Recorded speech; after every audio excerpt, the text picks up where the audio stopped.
Pues muchísimas gracias por venir, César. No, hombre, muchas gracias a ti, Beatriz, por invitarme, que es un auténtico honor, sobre todo sabiendo las personas que vienen aquí, pues hombre, que hayas pensado en mí, de verdad. Estoy un poquito nervioso, también te digo, ¿eh? O sea, es todo un lujo, de verdad, gracias. Lo he hecho con mucha intencionalidad, de dar voz a los jóvenes, ¿vale? Porque yo creo que eres un testimonio de lo que vamos a hablar, ¿no? Cómo el lenguaje mitológico, el lenguaje simbólico, el lenguaje religioso, que es una palabra que ahora está muy anatomizada, Me da un poco de miedo, ¿no? se puede actualizar en las generaciones que ahora son las que están construyendo el conocimiento e intentando encarnarlo, ¿no? Y nombrarlo y bajarlo a esta tierra de grandes confusiones, ¿no? Entonces vamos a hablar de mito, símbolo, religare. Perfecto. Y entonces, ¿qué te parece si vamos empezando, por ejemplo, etimologías? ¿A ti te encanta la etimología? Mucho, sí, sí, es fundamental porque, claro, aporta una entidad a la realidad que permite comprender además muchas cosas que creo que hemos perdido a día de hoy. Entonces, cuando uno estudia los mitos, los relatos tradicionales, los símbolos, el saber por qué, según qué dioses, según qué héroes se llaman así, por qué según qué lugares reciben ese nombre y no otro, se explican muchas cosas y nos da un sentido. De hecho, el nombre cuenta una historia, siempre. Cuando el ángel rebautiza a Jacob, es evidente, ¿no? Cuando le llama Israel, aquel que lucha contra Dios, ese nombre denota una historia, una nueva identidad. Entonces, sí, la etimología es fundamental para entender y entendernos. De eso hablaremos luego, de esa lucha entre Jacob y el daimón, o el otro, o lo extraño, ¿no? Sí, sí, sí. Vamos a empezar por, yo creo, vamos a quitar la paja que está encima del término religión, ¿no? Que genera mucho conflicto porque se le acusa de ser un aparato de colonización, de opresión, etcétera, pero vamos a buscar la etimología que nos la haga amable, la perla de lo que significa religión.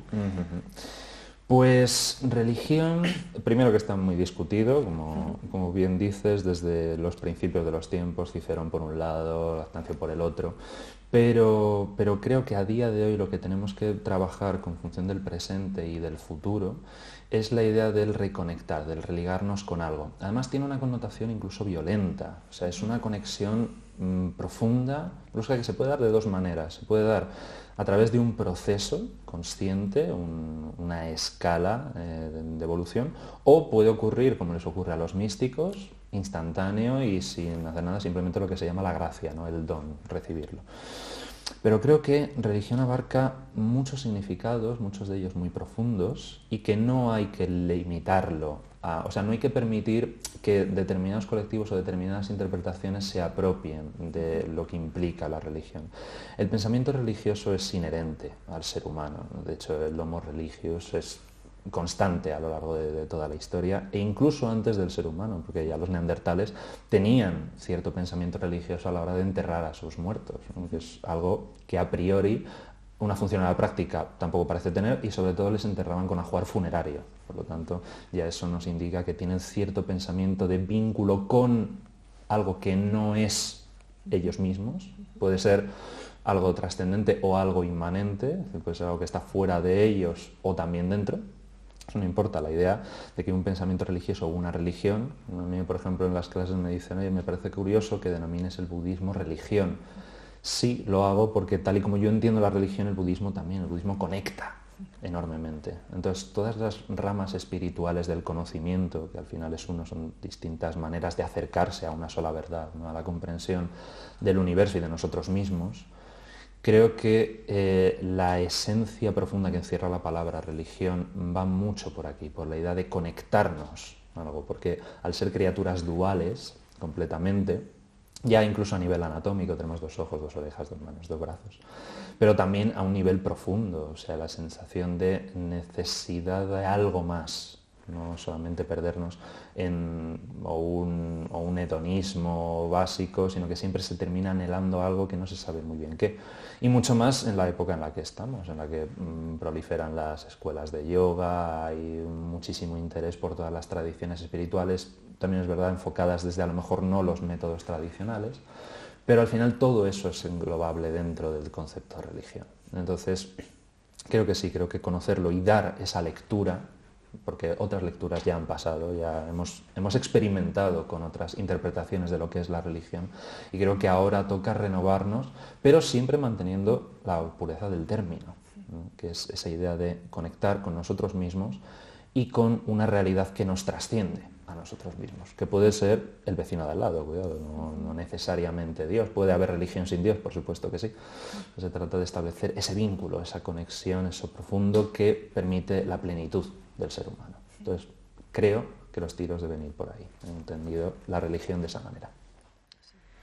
Entonces, bueno, para coger también ese pensamiento crítico, ¿no? Porque mucha gente seguramente tiene una hostilidad hacia la palabra, ¿no? Sí. Evidentemente siempre hay adherencias, es decir, y también lo hablaremos del mito, ¿no? O sea, el mito que te vehicula hacia esa trascendencia o que te conecta con esa inmanencia.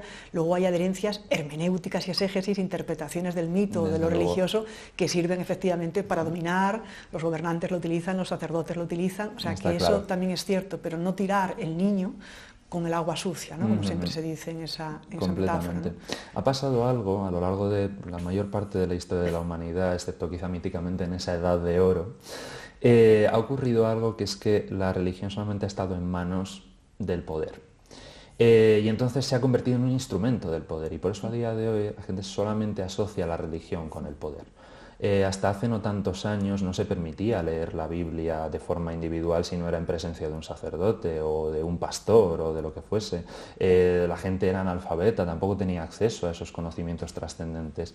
Y sobre todo la religión perdura en muchas ocasiones cuando se asocia con el poder. Por ejemplo, en el caso de Constantino con el cristianismo o del emperador Asoka con el budismo.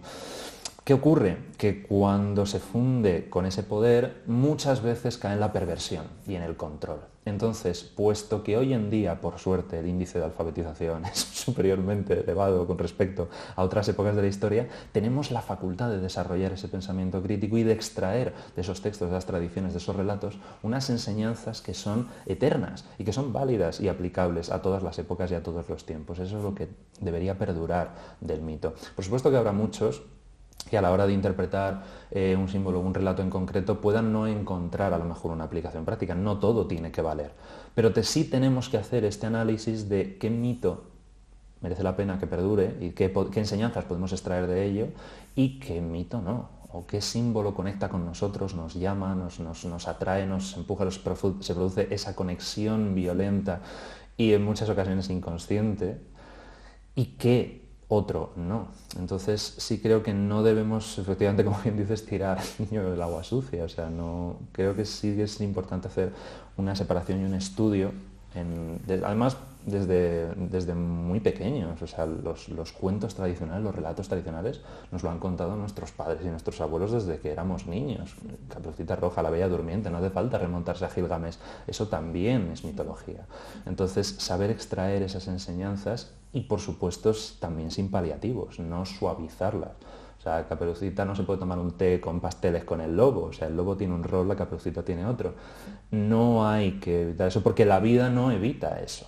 O sea, el niño que sufre bullying en el colegio, de repente si tú le dices que los tres cerditos y el lobo son súper amigos para toda la vida, claro, cuando se encuentre con el conflicto, con el fracaso, con el miedo, con la duda, claro, va a decir, oye, es que esto a mí no me lo han contado, no desarrollo herramientas, no me van plantando semillas para el desarrollo de la persona. Entonces me venden una realidad que no es la vida.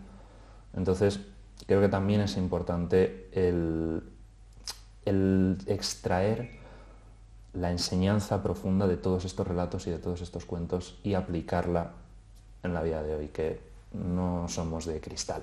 No vamos a romper porque se digan según qué cosas y vivamos según qué cosas. Entonces, pues si te parece, vamos entonces al concepto, a la etimología de mitos, ¿no? Mitos frente al logos. ¿Qué es el mito? Hay gente que lo describe de manera maravillosa. Por ejemplo, quiero aquí Carlos de Tilo, que citas tú también creo que en un artículo. El símbolo es una realidad sensible que debe ser reunificada para convertirse en el signo de reconocimiento, ¿no? En el caso contrario no es más que un ídolo inútil, ¿no? Y para desentrañarlo hace falta la ayuda de Dios. Luego hablaremos también de la teología sí. de Dios, que también es algo que genera conflicto, ¿no? Que el símbolo. Vamos a por el símbolo, que es el lenguaje en lo que se expresa ese anhelo de reconexión y de religar, ¿no? Eso es, efectivamente. O sea, yo creo que religión y mito y símbolo están en constante interacción, y logos también. O sea, la idea de hecho de la mitología, la propia palabra lo dice. Sí que es verdad que hay autores que dicen que cuando se empieza a hablar de mitología, o sea, cuando se intenta analizar el lenguaje mitológico y por lo tanto el lenguaje simbólico desde el punto de vista del logos, lo que se está haciendo es desmitificar el mito. Por lo tanto, privarle de una realidad trascendente que no es, digamos, comprensible o aprehensible a través de ese logos, ¿no? Del que viene la lógica, el pensamiento razonado, ordenado, el discurso. Pero etimológicamente, tanto mito como logos están muy relacionados. Los dos hacen referencia a una especie de discurso, una suerte de relato. ¿Qué ocurre? Que el mito era lo que se denominaba originalmente para el discurso asociado solamente a los gobernantes, a los sacerdotes y a los poetas. Mientras que el logos era el que se utilizaba en los discursos de la política, de los oradores, de la vida pública, de los mercados. Por lo tanto, ya implica una conexión del mito con lo trascendente, que el logos, digamos que no es su campo, pero que no tiene por qué serlo. Cuando se habla del enfrentamiento entre mito y logos, que yo recuerdo desde el instituto que siempre estaba esta idea, ¿no? De no, es que la filosofía ya destierra para siempre al mito. No es verdad. Platón, que siempre se le cita como un referente, ¿no? en esta batalla a favor del logos y contra el mito, él mismo crea su propia mitología. Mitos como la Atlántida, mitos como ese Daemón, mitos como el de la caverna o mitos como el del propio Sócrates. O sea, que todo lo que conocemos de Sócrates es por el mito que construye Platón a su alrededor. Entonces, esta idea del mito y el logo no son realidades en conflicto, sino que se están entremezclando y entrelazando constantemente. El mito necesita al logos y el logo al mito. ¿Qué ocurre? Precisamente por lo que hablábamos antes, que somos entidades duales. Entonces, por supuesto que tenemos esa parte racional profunda, pero también tenemos el anhelo poético y artístico que no tiene en realidad ninguna finalidad práctica. Pero que aún así, cuando se hace, por ejemplo, en la prehistoria las vasijas campaniformes y todo eso, hay un anhelo dentro de ese orfebre, de ese alfarero, que le lleva a decorar eso es el mito también. Esa es la idea de expresar simbólicamente, artísticamente, entendido el arte en su acepción original, no como algo que sirva para colgar en una pared y ya, sino una idea que otra vez religa con algo que es superior o trascendente a nosotros mismos. Entonces, el logo sí es bueno en el sentido de que en la sociedad actual en la que vivimos nos ayuda a comprender muchas cosas, pero es una entelequia al final. Entonces, necesitamos también la otra parte, que no se trata de entender. Cuando uno lee poesía no se trata de entenderla.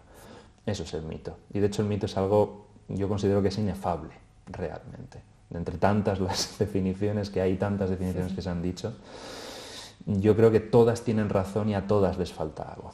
Entonces, desde la parte básica es un relato simbólico y desde la parte más general es inefable, porque es poesía, es el lenguaje de Dios. Entonces, nosotros como humanos solamente podemos intentar emplearlo, pero nunca llegar a la aprehensión plena del mito, porque es eterno, nunca se da por enteramente conocido, enteramente sabido, siempre es una actualización constante.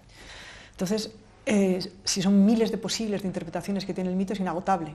O sea, cada uno de alguna manera... Por definición. Lo que hablábamos antes, ¿no? Cuando Moisés baja la Torá es como que hay miles de interpretaciones posibles. Desde luego. Entonces, ¿cuál es la hermenéutica con la que uno se acerca al mito? El nivel de conciencia en el que uno se halla. El nivel de conciencia personal y sobre todo encontrar mentes afines en ese nivel de conciencia, crear un punto de encuentro. De hecho, ese es el origen del templo. El espacio sagrado no es que sea sagrado per se, otra cosa es cómo la naturaleza se manifieste de forma especial en según qué lugares. Pero la idea de un espacio sagrado implica lo que ocurre a la comunidad dentro de ese espacio sagrado. La idea de la interpretación del mito consiste en establecer ideas afines y sobre todo compartir las cosas. Muchas veces lo que se pierde en el templo, sobre todo en el templo que tenemos más cercano, que es la iglesia, en el que se suelta el sermón y nada más, En templos de otras tradiciones espirituales, como es por ejemplo el caso del Islam, lo que ocurre dentro de la mezquita no es solamente el culto público, sino que también es un lugar de encuentro, donde las personas pueden intercambiar distintas opiniones, interpretaciones, lecturas, incluso revelaciones de algunos versículos, de algunas suras o de lo que sea. Eso es lo que creo que habría que potenciar también en los templos, no solamente el culto y no solamente esa creación de lazos de la comunidad, sino también esa parte de estudio, de análisis, de decir, oye, pues mira, esto que tú lo has leído de esta manera y que para ti significa esto, para mí significaba esto otro. No se trata de anularnos unos a otros a ver quién tiene razón o a ver cuál es la correcta, sino que todas son correctas, puesto que todas son aplicables a la vida de cada individuo. Entonces a lo mejor dices algo que en lo que yo no había caído. Entonces eso pasa, por ejemplo, y me ha pasado constantemente en las clases, ¿no? Decir, oye, esto puede ser, porque a mí me recuerda a... Oye, aunque sea de decir, oye, pues hay un poema de no sé quién que habla de tal. Pues mira, me sirve para aprender algo, me sirve para enriquecer. De esa conexión es de lo que se trata. O sea, es por una parte individual que es fundamental, porque leer los textos, y sobre todo de nuestra tradición occidental, que son tan desconocidos, nos ayuda a entender perfectamente qué nos quiere decir y cómo se ha fraguado nuestra base cultural, pero también en el diálogo con el otro. Entonces, la trascendencia siempre implica ese diálogo con el otro. Se habla mucho de la famosa regla de oro, ¿no? Atribuida al rabino del siglo I, que decía, no hagas a otros lo que no quieras que te hagan a ti. Que luego se decía, ¿no?, el imperativo kantiano, en realidad es bastante más antiguo, del rabino Shammai, pero en realidad se dice, claro, la trascendencia empieza en el otro, no es tanto... No hagas lo que no quieres que te hagan a ti, porque entonces tú eres modelo e imagen de lo que es o no aceptable, sino que se trata de hacerle al otro lo que en el encuentro has visto que es su vida, sin olvidar la otra parte, claro, no acabar haciendo cosas que tú no quieres hacer por satisfacer a otro. Se trata de establecer ese equilibrio, no ponerte tú como regla y medida, pero también considerar enorme y profundamente al otro, porque vivimos en sociedad. Entonces seguimos siendo animales, pero no podemos encerrarnos dentro de nosotros mismos leyendo solamente y convirtiéndonos en ratones de biblioteca. Se trata de compartir también todo lo que hemos aprendido de ese camino individual, porque se trata de llegar todos juntos, no uno solo y quedarse allí. Entonces, ¿qué pierde una sociedad cuando pierde su capacidad de tener un lenguaje simbólico, de entender el lenguaje de los símbolos? ¿Qué pierde una sociedad cuando...? Pues pierde el 50% de su identidad, ni más ni menos. O sea, pierde la capacidad de establecer una convivencia con el otro a niveles que son muy superiores a la simple finalidad práctica. Estamos hablando de que no es una identidad de mercantilismo social, de bienes, servicios en intercambio y poco más, sino que se está perdiendo toda la riqueza humana. Lo que se habla siempre cuando estamos en psicología o en pensamiento positivo o en tantas de estas cosas que te dicen no, porque es que nunca juzgues al otro porque no sabes cuál es su realidad. El mito ayuda precisamente a establecer cuál es la realidad de la otra persona, basando en una interpretación que hace de un mito que a lo mejor incluso ni siquiera conoce. O sea, somos mitos vivos y te lo tenemos aquí grabado en nuestro inconsciente a nivel generacional y seguimos unas pautas de comportamiento que se ha fraguado a lo largo de todo el desarrollo de la cultura. Entonces, si bien es cierto que la idea de juzgar, ¿no?, de júzgate tú antes de juzgar a los demás y todos los grandes maestros que van por esa vía, pero si perdemos ese símbolo, esa poética, ese arte, perdemos lo que nos hace humanos, ni más ni menos. Entonces nos convertimos en máquinas. No habría ninguna diferencia. Entonces hay algo que la máquina nunca va a ser capaz de hacer, que es todo lo que implica este lenguaje de la poesía, de la música, del símbolo, de la magia. Pues vamos a traer esa magia, esa poesía. Cuéntanos un mito, cuéntanos un cuento, en ese país, en esos tiempos de que se era. Solamente uno, es complicado. Uno que hable de la fundación de este misterio, del existir. Y luego a lo mejor nos puedes contar otro.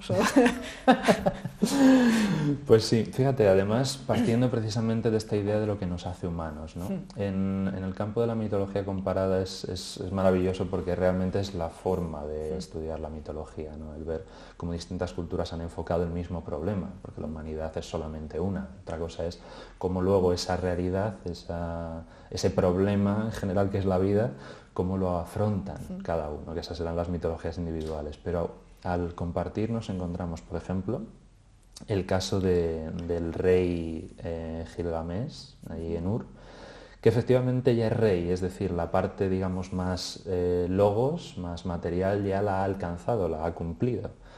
Pero se encuentra en una situación en la que ya no da más de sí. No solamente no da más, sino que se ha pervertido por el poder que tiene. Recordamos que la epopeya de Gilgamesh empieza con un rey déspota que practica el derecho de pernada y del que sus súbditos están hartos y le ruegan a los dioses por favor que envíen algo para quitarse de en medio al héroe de la epopeya, supuestamente. Y entonces, efectivamente, los dioses crean a su igual, pero que no es su igual, que va a ser Enkidu, que esto es maravilloso, claro, es la idea de ese otro, de la alteridad del otro yo, de la sombra, que le va a llevar con la identificación con el otro y sobre todo con la muerte del otro, que vamos a hacer consciente de que renuncia a todo eso para emprender un viaje que está abocado al fracaso, que es maravilloso. A partir de esa historia van a derivar todas las demás, la idea del fracaso. El ser humano termina fracasando porque termina muriendo. Entonces, Gilgamesh busca la inmortalidad y durante todo el camino se le está diciendo que no la va a conseguir. ¿Qué ocurre? Que al final de la epopeya, cuando ha fracasado enormemente, solamente queda y le enseña a ese barquero, le dice, mira, las murallas de Ur, ¿no? Que son lo que va a quedar, las obras que hacemos es lo que perdura. Y digo de mitología comparada porque le pasa exactamente lo mismo a Moisés. Moisés termina siendo el general de los ejércitos del faraón, o sea, una figura importantísima en Egipto, pero siempre hay algo, siempre le ocurre algo que cuando esa parte ya está cubierta, las necesidades materiales básicas animales, siempre hay algo más que es lo que le convierte realmente en humano, que es abandonar todo eso, se marcha al destierro, se va por el desierto, que es esa metáfora del viaje, ¿no? Del inconsciente, de las emociones, del caos, y es ahí donde se produce la transformación, la conexión con lo divino, con lo trascendente, con la montaña, etc. Y entonces son dos personajes que fracasan enormemente en su cometido. Gilgamesh intenta alcanzar la inmortalidad y no puede, y Moisés no puede entrar en la tierra prometida, tanto muere antes de conseguirlo. Entonces son dos fracasos fundamentales, pero que hablan al corazón de la esencia humana. Es la idea de, una vez que satisfagas la subsistencia, parte lógica, céntrate en lo que realmente es la vida. Entonces son dos mitades que no se pueden separar, porque nos cargamos la identidad del género humano por completo. Entonces, el entender estas historias y el percibirlas como una parte de nosotros mismos también que nos están hablando, enriquece muchísimo la experiencia vital. Claro, porque te permite a lo mejor darte cuenta o caer en cosas que por no saber muy bien por qué, pero resuenan profundamente en tu interior. Entonces eso no lo va a conseguir ir a comprar 1 kilo de melocotones al Mercadona. Pero en cambio, si a lo mejor recuerdas cómo tu madre o tu abuela te contaba algún cuento que una vez te dio miedo y que a lo mejor te paras y dices, ¿por qué esto me dio miedo? ¿Cómo enfrenté yo ese miedo? O tras ver una película, me da igual, no hace falta ir al relato, ves una película, te da miedo, ¿cómo te debates con eso, con el gran misterio, ¿no? Con lo desconocido? Entonces la mitología ayuda mucho a eso, porque pone modelos de idea que son supuestamente los héroes, y muchos héroes fracasan estrepitosamente. El mayor héroe de la historia occidental, que es Jesucristo, fracasa. ¿Qué ocurre? Que ese fracaso es lo que le lleva después a ser el Cristo. Entonces esta idea del fracaso que la hemos vendido tan mal en nuestro mundo, ¿no? De he ido a suspender en el colegio, a fracasar en la vida laboral, a que te despidan, nos genera tantísima ansiedad y la gente se lo toma como muy en serio, ¿no? Es muy dramático todo, en realidad, ¿no? O sea, el fracaso es el mejor profesor, es lo que dice el maestro Yoda, ¿no? En Star Wars, o sea, efectivamente, dice, solamente así es donde se puede extraer la más profunda de las enseñanzas. De hecho, se dice que en la cultura norteamericana esto del fracaso es algo que se busca mucho, ¿no? Dice, ¿cuántas veces lo has intentado? ¿Y cuántas veces has fracasado? Pues si no fracasas es que no has aprendido nada.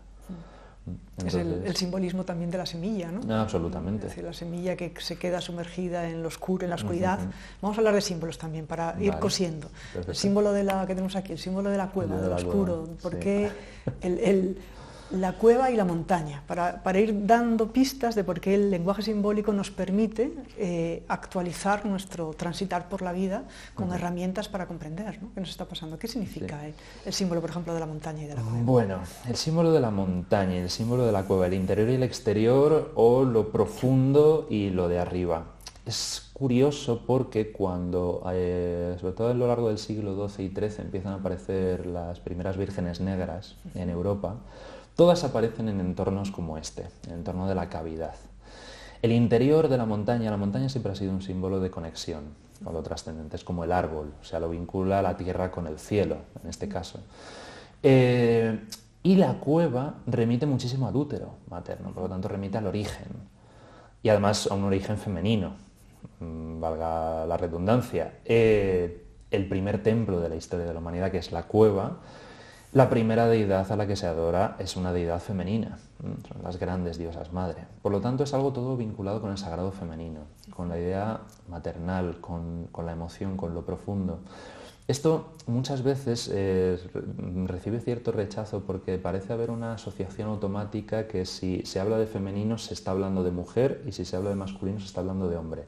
Para nada, si algo tiene el mundo del símbolo es que los símbolos trascienden esas realidades. Todo ser humano tiene su lado masculino y el lado femenino. El lado femenino de la cavidad, de esa oscuridad, es la potencia absoluta, es donde todo está contenido, es como la semilla, como muy bien decías. O sea, en la semilla está encerrado el árbol. De la cueva es de donde puede surgir todo. Muhammad recibe la revelación en la cueva. El demonio es la cueva de Platón, sin ir más lejos, ¿no? O sea, si bien es cierto que Platón vincula esa obligación de estar encarcelado en la cueva, de estar encerrado en la cueva y la necesidad de salir de la cueva, pero el simbolismo de la cueva también encaja con una realidad ordinaria también. Lo grave ocurre cuando no sabes que estás en la cueva.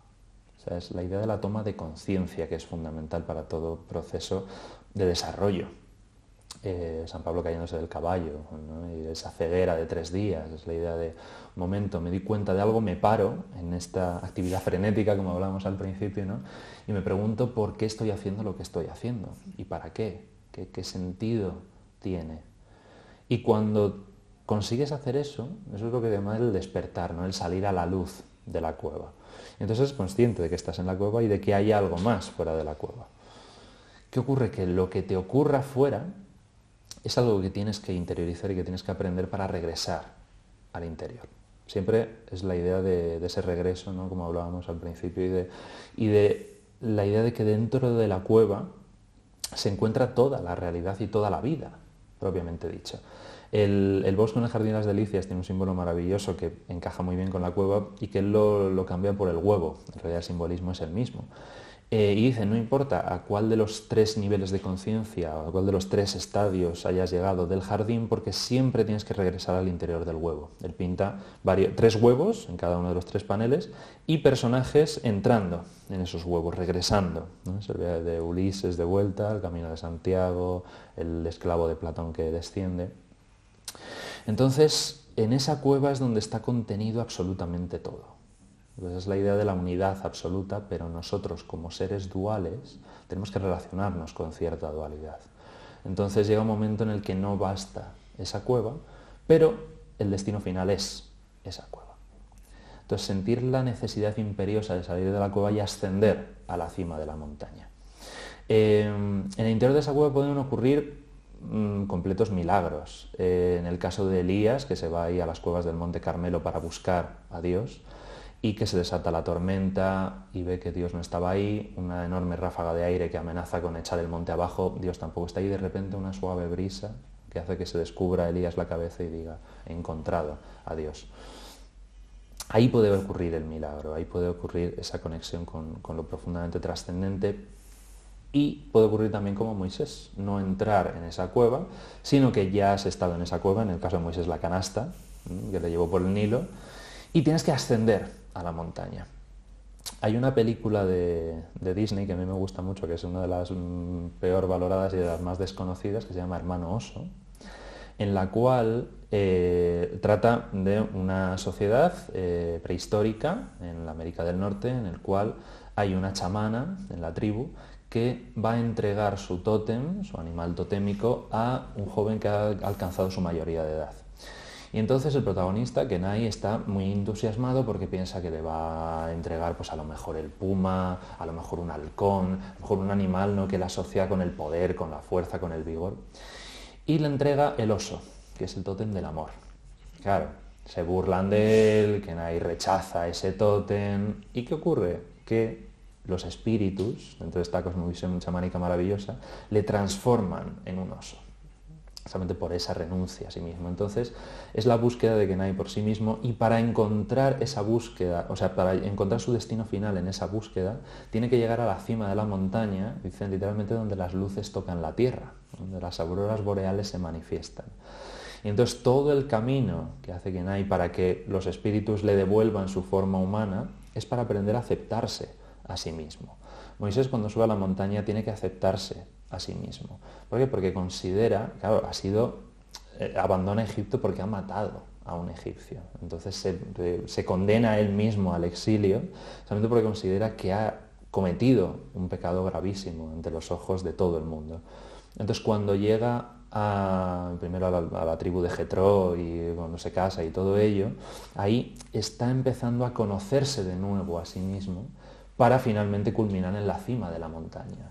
Dice, descalza tus pies porque la tierra que pisas es sagrada, y cuando Dios se manifiesta en esa zarza ardiente, Moisés ahí alcanza su auténtica identidad. De hecho, cuando desciende, su rostro que emana luz y que era difícil reconocerle. Entonces el antiguo yo ha muerto y el nuevo ha experimentado todo ese cambio que le ha llevado a la iluminación suprema, configurada en la montaña.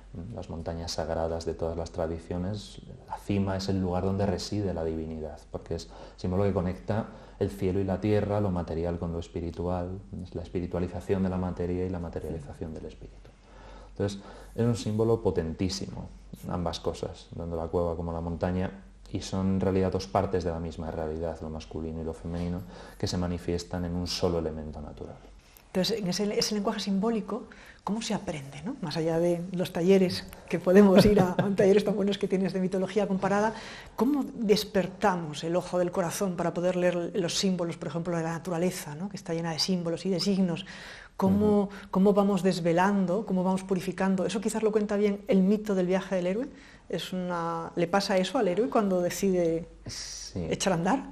Sí, fíjate, hay un aspecto muy bonito, artístico en este caso, del románico europeo, en el cual se manifiesta en las fachadas de las iglesias el Majestas Domini, ese Cristo en majestad sentado en esa mandorla, ¿no?, y con el tetramorfos, y sostiene en la mano un libro. Un libro que puede estar abierto o cerrado, y que muchas veces los guías lo dicen son las Sagradas Escrituras, no es la Biblia. En realidad, cuando se plasma eso, se está haciendo referencia al otro libro, que es precisamente el libro de la naturaleza. Ya que hablaba antes del Bosco, el Bosco va a ser muy obsesivo con esta idea, la idea de que el mundo de Dios y el mundo del símbolo solamente se puede acceder a él a través de la creación, a través de la contemplación de la realidad, de la vida contemplativa. Lo va a representar en la manera en la que todos sus personajes, en sus cuadros, todas las escenas ocurren en mitad del campo, en mitad del mundo natural, y al fondo, en el horizonte lejano, aparece la ciudad. Entonces el Bosco va a defender que ese conocimiento de lo trascendente no se encuentra en los libros de las bibliotecas, ni en las universidades, ni nada, sino que se encuentra en la mera contemplación del mundo natural. Para los alquimistas va a ser también idéntico, y para los pintores, de hecho, también, hasta tiempos no tan recientes, para crear sus pigmentos van a tener que acudir al mundo natural. El viaje del héroe que ya lo fragua Campbell con ese libro maravilloso del héroe de las mil caras, ¿no? En el que va poniendo cada uno de los pasos que experimenta. Campbell, yo creo, según mi punto de vista, que hace una visión muy generalista, porque hay mitos que sí se ciñen a eso, pero hay otros muchos que no. Pero sí que es verdad que todo héroe, que todos somos héroes y heroínas, que eso también es importante subrayarlo, todos ellos sí que tienen cierto recorrido vital donde sí que se dan algunas pautas, quizá no todas las que da Campbell, pero sí la mayoría. Y sobre todo algo muy importante es que se divide en 3 fases. La primera es la salida. Fundamental es el primer paso, aquello de la llamada a la aventura. La aventura que puede ser cualquier cosa, puede ser desde que te ofrezcan hacer alguna colaboración, por ejemplo, que tú me hayas ofrecido venir aquí es una aventura, no es una llamada absoluta, que te salga algún puesto de trabajo nuevo, la posibilidad, yo que sé, de adoptar un animal, cualquier cosa, cualquier cambio que no sea frecuente en la vida ordinaria. ¿Qué ocurre? Que siempre, puesto que somos animales de costumbres, vamos a sentir ese rechazo a la llamada, la idea de pero ¿y si? ¿No? Las dudas, siempre, que también es inevitable y es inherente. Entonces, podemos quedarnos ahí, en decir, no, virgencita, que me quede como estoy, ¿no? Que se solía decir.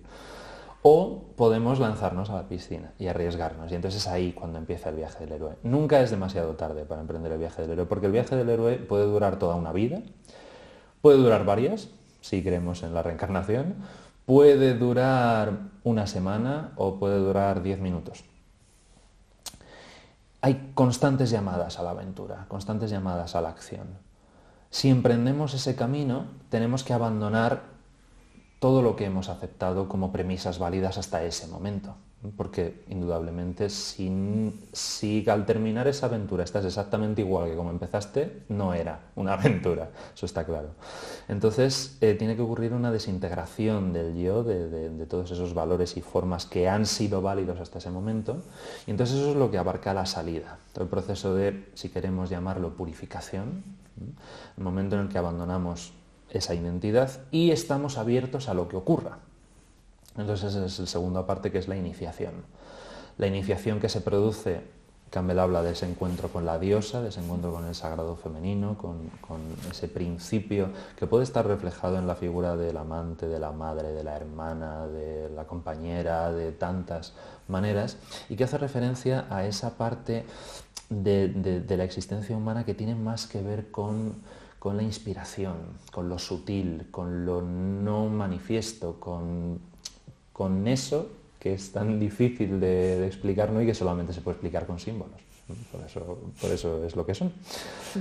Y entonces en esa iniciación aparecen también las pruebas a las que nos tenemos que enfrentar, ¿no? Situaciones que en muchas ocasiones nos ponen al límite, en otras a lo mejor no tanto, pero sí supone un cambio de paradigma, una forma distinta de ver las cosas y de relacionarnos con los demás. Y entonces es algo que nos va formando poco a poco y que va configurando una nueva identidad, la iniciación a iniciarse a algo que va a configurar tu nuevo yo. Hablábamos antes de Jacob y del Ángel, ¿no? El nuevo nombre. Y el final es siempre el regreso. Esa idea de, una vez que hemos accedido a todo ese conocimiento, al que hemos aprendido e interiorizado una nueva forma y que ya no vamos a ser los mismos que éramos, tenemos que regresar al principio del viaje, pero con todo eso ya integrado. Al final del día siempre regresas a tu casa. Pero lo que te haya ocurrido en ese día, o en ese momento, o lo que sea, te ha cambiado ya para siempre. Puede que incluso no seas consciente de ello, que es, claro, lo mejor incluso, porque significa que ha afectado a un nivel mucho más profundo.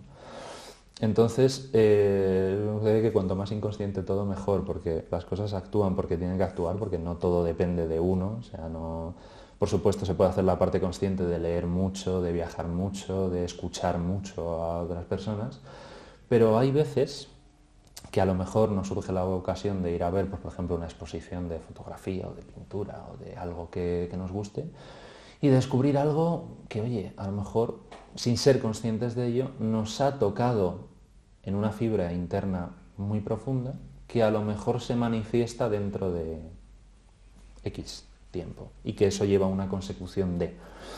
Hay un símbolo muy bonito que es bueno, se manifiesta en Oriente y Occidente, pero está manifestado como tal gráficamente, ¿no? Que es el símbolo del karma, ¿no? Y la idea de que es un nudo eterno, entrelazado, una consecución de causas, efectos constantes y simulantes, y que nadie sabe dónde empieza ni de dónde acaba. En Occidente tenemos la idea del círculo. El Enuma Elis, que es el mito babilónico de la creación, empieza diciendo cuando no existía, cuando no había, cuando. Entonces la palabra cuando implica un momento cualquiera en el tiempo. Entonces esa idea de que en cualquier momento puede manifestarse algo, puede ocurrir algo y puede realizar ese viaje del héroe, es absolutamente maravilloso, porque no hace falta ser un joven o una joven vigorosa o hermosa o tal para emprender ese camino heroico, sino que las ocasiones se van repitiendo y sucediendo constantemente. Y de hecho, cada día es una muerte y un renacimiento después de todo. O sea, cuando nos despertamos podemos cambiar completamente la forma de ser que hemos tenido hasta ese mismo momento. Por lo tanto, la ocasión siempre está ahí. ¿Cómo se aprenden los símbolos o cómo se aprehenden, cómo se interiorizan?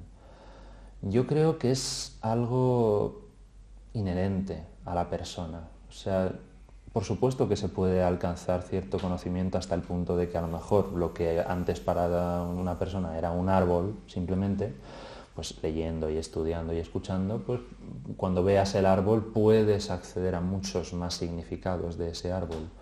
Pero también yo creo que hay una parte en cada persona que de forma automática, cuando ve algo, cuando experimenta algo, cuando siente algo, le atribuye, proyecta sobre ese objeto una serie de ideas, conceptos, pensamientos heredados de sus propias experiencias que lo convierten en un símbolo. Entonces, esto lo podemos ver en cualquier ocasión diaria, una persona, ¿no?, que a lo mejor diga, no, es que estas alpargatas son muy importantes para mí. Claro, tú ves las alpargatas y a lo mejor están llenas de agujeros y dices que no tiene nada, pero esa importancia que se le da trasciende la propia alpargata, ¿no? Entonces se convierte en algo más.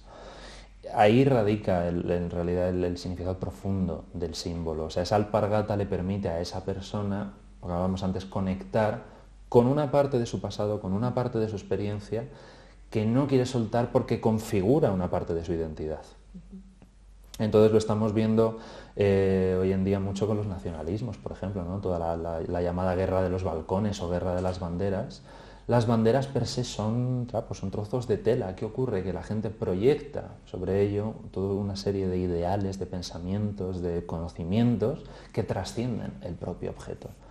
Entonces, puede ser una parte inherente a la persona, porque nadie obliga a nadie a que en ese trozo de tela se vuelquen todos los sentimientos, o puede ocurrir también en una escala progresiva de educación, aprendizaje, etcétera, diciendo, pues mira, para la tradición espiritual del mundo, este objeto en concreto se le ha atribuido este valor y este, y este, y este, y este. Lo más importante, ¿cuál resuena contigo? Porque si no, lo que estamos hablando es de un símbolo muerto, que sí, que a lo mejor tuvo un significado fundamental y trascendente, pero a lo mejor a ti no te sirve de nada. Entonces se trata de encontrar el significado de esos símbolos que vibran con nosotros. Creo que podemos integrar en nuestra vida y que simplemente, pues a lo mejor, seguro como te pasa a ti cuando te vas al campo, cuando te vas a la montaña, te notas distinta a cuando estás aquí. Entonces no somos iguales en todos los momentos del día y a lo largo de toda nuestra vida, por supuesto. El tiempo cósmico, el tiempo sagrado responde a esa premisa, ¿no? Que es luego lo que ha desembocado en la astrología, ¿no? Pues si eres Piscis, eres A, B y C. Bueno, la cosa va un poco más allá. O sea, la astrología parte de la idea de que dependiendo de lo que sucede en los cielos, dependiendo de en qué momento del año nos encontramos, actuamos y somos de una manera o de otra. No somos seres desvinculados de la naturaleza, como muchas veces parece, ¿no? Nos hemos construido estos fortines que llamamos ciudades, nos amurallamos dentro y parece que el mundo natural es algo como que es ajeno a nosotros, y por eso encontramos tantas referencias de, no, pues es que yo estoy reconectando con la naturaleza. No se reconecta con la naturaleza, nunca hemos dejado de estar conectados con la naturaleza. Otra cosa es que no fuésemos conscientes de ello, que eso es distinto. Pero claro, con una contaminación lumínica y sonora y tal, de que parece que de noche es de día y de día es de noche en en este desastre en el que nos hemos voluntariamente metido, pero siempre hemos estado en conexión con la naturaleza. Lo que creo que está ocurriendo ahora es que cada vez hay más gente que es consciente de ese vínculo estrecho con la naturaleza. Entonces vamos a otro mito. Vamos al viaje del héroe, que se va purificando, se va realizando a partir de la iniciación unas nuevas verdades, una nueva visión, finalmente regresa a casa, pero nos encontramos con la situación de una casa planetaria, en absoluto caos, parece, según dicen los paneles intergubernamentales científicos. La idea del mito del fin del mundo, del fin de un mundo, el tema del apocalipsis, cómo nos podría servir a los que nos están escuchando para posicionarnos respecto a lo que está aconteciendo, de dónde colocarnos cuando vemos que todo se deshace y se disuelve ante nuestros ojos. Sí, ¿no? que parece abocado a ese final, ¿no? Bueno, la idea, fíjate, es muy curioso porque en la vida espiritual hay dos visiones de la historia, dos concepciones. Una que es el tiempo circular y otra el tiempo lineal y ascendente. El tiempo circular es el que se manifiesta en las tradiciones orientales, sobre todo, pero que también existía en Occidente antes de la llegada de la tradición abrahámica. Y la concepción de la historia como algo lineal y ascendente es propia de las tradiciones abrahámicas, es decir, hay un punto de origen. De hecho, fíjate, el Enuma Elis empieza cuando en lo alto, es decir, cuando en un punto determinado, y en cambio el Génesis empieza diciendo en el principio. Por lo tanto, se establece ese punto de origen. Y es una línea ascendente, por lo tanto va a tener una culminación, la culminación de la historia, que va a ser la llegada del Mesías. O que también, claro, que les pregunten a los judíos si su historia ha sido ascendente o si más bien ha sido accidentada. Pero la idea es esa. Sin embargo, el símbolo del fin ocurre en las dos. Y mira que es difícil encontrar el final en un círculo. Y efectivamente no se puede porque no lo tiene, pero esa concepción sí tiene finales y tiene principios. Eso es fundamental. La concepción abrahámica es que solamente hay un principio y solamente hay un final. La concepción tradicional, pagana u oriental, defiende que hay muchos principios y muchos finales y que estamos constantemente, el eterno retorno, ¿no? De Nietzsche o de Eliade. No importa, en cualquiera de las dos, pero vamos a la parte occidental, que es sobre la que hemos basado nuestra identidad. La idea del Apocalipsis es que termina bien, como sabe todo el que se haya leído el Apocalipsis de San Juan. Entonces, ¿qué ocurre? ¿Por qué hay esta idea de tanta destrucción, tanto, lo diré, caos, también tanta muerte, ¿no? Tanta tragedia? En la historia bíblica, la historia occidental, va a haber dos apocalipsis fundamentales. Uno que será el definitivo y otro anterior, que es como una especie de prueba, de tiente, de a ver qué tal, que es el diluvio. El diluvio supone un apocalipsis porque implica una revelación profunda de una nueva creación, que en realidad esa concepción sí que es más circular. Pero el diluvio, fíjate, se caracteriza porque es agua, sobre todo. Restos de ese diluvio ha quedado en la tradición de las abluciones, ¿no? Antes de empezar ese culto público, la idea de lavarse, pues es lo mismo que hace Dios con la humanidad. Dios lava y limpia. ¿Por qué? Porque ha llegado un momento en la historia en el que todo lo anterior, al igual que ocurre en el viaje del héroe, ya no sirve. Es necesario un nuevo inicio, un nuevo comienzo. Pero siempre hay algo de lo anterior que tiene que prevalecer, que va a ser, en el caso de la Biblia, Noé y su familia. Entonces, algo de lo anterior se limpia, se purga, y es el principio, la semilla de una nueva identidad.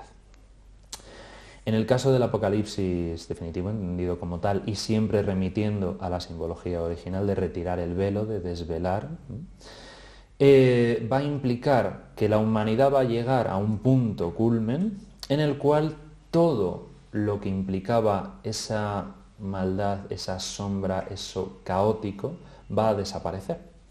Dicho de otra manera, se va a anular la dualidad, se van a anular los opuestos. No es tanto que se genere la victoria de la luz, etcétera, que sí es verdad que literalmente es lo que se manifiesta, pero también porque estamos hablando de un texto del siglo II, tampoco hay que olvidarlo. Pero la idea profunda no es tanto la victoria de la luz sobre la sombra, que también en este concepto maniqueo que hay de la historia del bien, mal, luz, oscuridad, sino que se regresa al paraíso, a esa edad dorada del ser humano donde se vivía con Dios. Por eso la Jerusalén celeste, cuando desciende, es que es importante, no es que las almas de los seres humanos buenos asciendan a la Jerusalén celeste, sino que es la Jerusalén celeste la que desciende y se funde con la Jerusalén terrenal. Y eso es fundamental, porque en esa unión de la idea platónica con la materia es donde se produce la disolución de esa dualidad en la que se ha estado moviendo la humanidad a lo largo de la historia. Entonces, para que esa unidad se produzca, por supuesto que tiene que pasar un periodo de caos. Es que no se puede generar un nuevo orden si antes no se pasa por el caos. La disolución, la putrefactio de la alquimia, son procesos, por supuesto, muy dolorosos. O sea, el despojarnos de algo, todo lo que nos hemos aferrado, la idea de la muerte. O sea, a nadie le gusta, nadie se acostumbra nunca a la muerte. No solamente porque haya sido tabú durante muchísimos años y no se haya hablado de ella con libertad, sino también porque es un proceso enormemente doloroso, porque se rompe de una manera radical un vínculo que se tenía con una persona o con una mascota o con lo que sea. Entonces esa ruptura y esa disolución es terriblemente trágica y profundamente dolorosa. Pero la idea del Apocalipsis se basa en que todas las disoluciones y quebradura de esos lazos con lo extraño van a culminar en la unidad absoluta. Entonces la idea que busca el Apocalipsis es esto: para la mayor unidad de la historia se tiene que producir la mayor muerte de la historia. Y no cabe otra. O sea, si aspiramos a lo más alto, a lo más trascendente, tenemos que pasar por lo más profundo del infierno. Entonces Cornelio Agripa tenía una frase muy buena que decía: no pasar por el infierno es amputarnos una parte de nosotros mismos. También lo somos. Somos ángel y somos diablo. Entonces tenemos esa parte que vincula y esa parte que separa. La idea del Apocalipsis es precisamente alcanzar un estado en el que entendamos la idea como un todo. ¿Qué ocurre? Vinculándolo con la realidad actual, ¿no? Sobre todo con la correspondencia del cambio climático y a todo lo que estamos abocados. Es fundamental entender la unidad, que somos parte de un todo, que somos células del mismo organismo, que no es, oiga, el chiringuito se cierra, pues no importa, seguimos en otro lado, ¿no? Como leía el otro día que ya se estaban construyendo naves para colonizar Marte, para seguir por allí. Es que no se trata de esto, no se trata de nos hemos cargado esto, vamos a probar con lo otro. No, se trata de alcanzar un nivel de conciencia tal que no veamos no ya el entorno y el mundo, que por supuesto, sino también a otras personas, que no nos veamos como partes distintas de nosotros mismos, alcanzar una noción de unidad, el perder esa visión dual, porque en esa visión dual que hemos desarrollado tristemente la hemos asociado también a lo bueno-malo. O sea, lo que yo identifico con lo mío es bueno y todo lo demás es malo. Por lo tanto, se hace un juicio moral que es nefasto. O sea, no es que sea malo, es que es aparentemente distinto, esencialmente lo mismo. Ese es el nivel de conciencia que hay que alcanzar y es absolutamente urgente hacerlo. Nos hemos pasado de frenada hace ya muchos años, también es verdad, esto tenía que haber ocurrido mucho antes y nos habría ayudado mucho el conocer realmente los símbolos. Ibn Arabi decía que él entendía al ser humano como el califa, es decir, que actuaba en la creación como si fuese Dios mismo el que está en la creación. Todos los mitos de la creación de la humanidad, exceptuando salvedades, pero prácticamente todos presentan al ser humano como responsable de la creación, puesto que tiene una parte de Dios en él. Y por lo tanto implica una relación con el entorno, una relación con la creación y una responsabilidad. ¿Vale? Y esto es lo que falta, la idea de la responsabilidad. Nos hemos perdido demasiado en el ámbito, como decíamos al principio, no mercantilista, de ganancia, y nos hemos olvidado de que somos responsables de dónde estamos. No con una sensación de superioridad, de decir, creced, multiplicaos y subyugad a la creación, sino no, cuidad y mimadla porque estáis hechos a imagen y semejanza de Dios. Los términos en hebreo para eso implican la idea de sombra, la idea de reflejo de Dios. Entonces actúa como un padre actuaría con su hijo, no desde el cállate que tú no tienes ni idea y yo te controlo todo, sino el florece, crece y desarróllate y yo velo por tu seguridad y tu prosperidad. En eso creo que querían transmitir esos relatos de la creación del hombre en relación con lo humano. Entre el creador y la creación, el vínculo de unión siempre va a ser el ser humano. Establece las dos partes. Bueno, pues entonces yo creo que hemos nombrado elementos como para hacer una recapitulación en estos tiempos de apocalipsis, estos tiempos de disolución que todos estamos viviendo, y bueno, esperemos que la gente que nos haya escuchado pues considere la idoneidad de abrir el ojo del corazón, que es el que puede leer la naturaleza como un libro, la vida como un libro, en el que se cuentan cosas tan maravillosas como nos relatan los mitos. Sí, cambiar la mirada, yo creo que sí, que es fundamental. Una metanoia. Sí. Muchísimas gracias. Muchísimas gracias a ti, Beatriz, de verdad, un placer enorme. Gracias.